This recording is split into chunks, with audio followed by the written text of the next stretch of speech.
The wind carried the stench of rot. Not from corpses, though there were plenty of those, but from the living men staggering out of the smoke. Their uniforms were shredded, their skin blistered, their faces peeling off in strips, their lungs leaking blood from their mouths, and yet they advanced, groaning, coughing, bleeding. It was like something out of a nightmare, and the Germans? They ran. They dropped their rifles, fell over themselves in panic, and fled. Because no amount of training prepares a man to face the dead when the dead start shooting back. This is the true story of the attack of the dead men, a forgotten chapter of the First World War when hell opened its gates on the Eastern Front. And the men who came out weren't supposed to be breathing. Let's go back to one of the most grotesque and horrifying counterattacks in military history. The Osowiec Fortress sat in the marshes of northeastern Poland, though at the time, this region was part of the Russian Empire. Built in the 19th century, Osowiec wasn't much to look at. It was a squat, muddy complex of concrete and earthworks nestled beside the Biebrza River. Surrounded by swampy lowlands and thick forest, the fortress looked more like a forgotten outpost than a military stronghold. But its position was critical. It sat along one of the few east-west railways connecting Germany and the Russian heartland, which meant if the Germans wanted to push deep into Russian territory, they had to take Osowiec. And that's exactly what they tried to do, over and over again. From the first weeks of World War I in 1914, Osowiec was under pressure. The Germans shelled it repeatedly. They sent troops to probe its defenses. But every time, the Russian garrison held. The marshes made direct assaults nearly impossible. The rail line was under constant Russian fire, and the fortress, for all its outdated construction, was better defended than it looked. Inside were several rings of fortifications, dugouts, machine gun nests, and artillery. Its defenders, a few thousand Russian infantry, mostly reservists from the 226th Infantry Regiment Zemlyansky. They weren't elite, they weren't well equipped, but they were tough, and they were stubborn.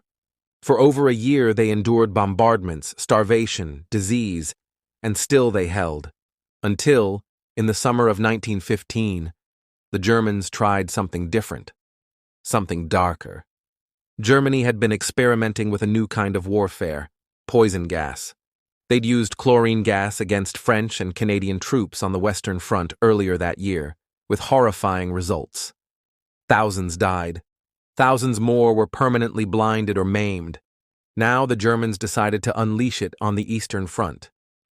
On July 24, 1915, German engineers began setting up massive gas canisters in front of Osowiec. They rigged hundreds of them along the front line, angled toward the fortress. For weeks the Russians watched nervously. They knew what was coming.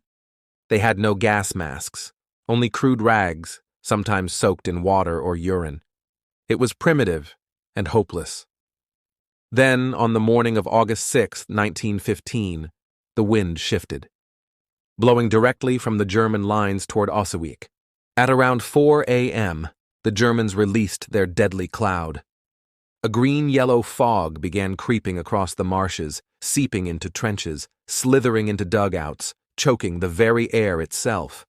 What followed was beyond horror. Chlorine gas reacts with moisture. In the lungs, it becomes hydrochloric acid. It burns tissue. It corrodes the eyes, the throat, the mouth. Russian soldiers began clawing at their faces, vomiting blood, coughing up pieces of lung. Some suffocated where they stood. Others tried to flee, but their muscles wouldn't obey. Their skin turned black from oxygen starvation. Their lips blistered.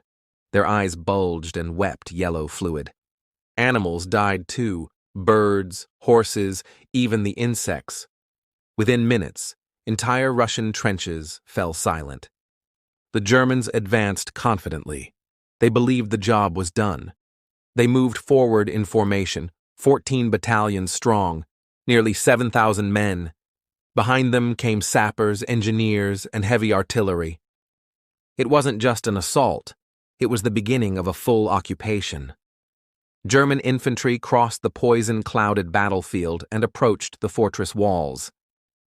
And that's when they saw them. Figures began to rise from the smoke. Staggering, groaning. Not many, maybe only a few dozen, but they shouldn't have been alive. Their faces were wrapped in bloody cloth. Their eyes were nearly swollen shut. Their mouths leaked foam and blood. Some coughed so violently their ribs cracked. They were the remnants of the 13th Company, and they were carrying rifles. These men had somehow survived the gas. Barely. Their lungs were burned, their throats shredded, but they were still alive. Barely. And they were angry. They opened fire. What happened next was pure chaos. The Germans panicked. Some froze, some screamed. Others turned and ran. Machine gun fire erupted from the Russian trenches behind the gas cloud. It wasn't just the 13th Company. Other survivors were staggering back into the fight. Bloody, half dead, but not defeated. German formations broke. Men tripped over each other. They fell into their own barbed wire. Officers tried to rally them, but discipline collapsed. Even the supporting artillery crews turned back. They hadn't expected to face the dead. But the Russians weren't dead. They were dying. And they were taking as many Germans with them as they could. It was later called the Attack of the Dead Men, because that's how they looked. One Polish witness later wrote that the men appeared like ghosts, coughing blood, their skin falling off, but walking and shooting. In truth, it wasn't just psychological warfare. It was desperation. The Russians knew they couldn't hold the fortress forever. They had no gas protection. Their supplies were dwindling. But in that moment, they made the decision. If they were going to die, they'd make the enemy pay for every inch. They didn't win the war that day, but they didn't lose Osowiec either. Not yet. In the weeks that followed, the Germans resumed shelling. They hit the fortress with over 800 shells a day. But something had changed. They'd seen what Russian resolve looked like. They knew what gas warfare could unleash, but also what it couldn't guarantee. And the fear lingered. By August 18th, German high command realized Osowiec wasn't worth the cost. With Russian forces pulling back elsewhere, the defenders of the fortress were ordered to evacuate on their own terms. The Russians destroyed what they could, spiked their guns, burned their records, and slipped away under cover of night. The Germans entered an empty shell. They never got their victory, only a haunted silence. The Battle of Osowiec Fortress is a footnote in most Western histories, but it remains one of the most brutal and surreal moments of World War I, a glimpse into the madness of modern warfare, the failure of chemical weapons to crush morale, and the grotesque determination of men pushed beyond the limit of endurance. For the survivors, few as they were, the scars never faded. Many died days later from internal bleeding or lung failure.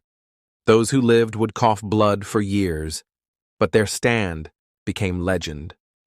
A moment when death came too soon and was told to wait. Thank you for listening to Last Post History.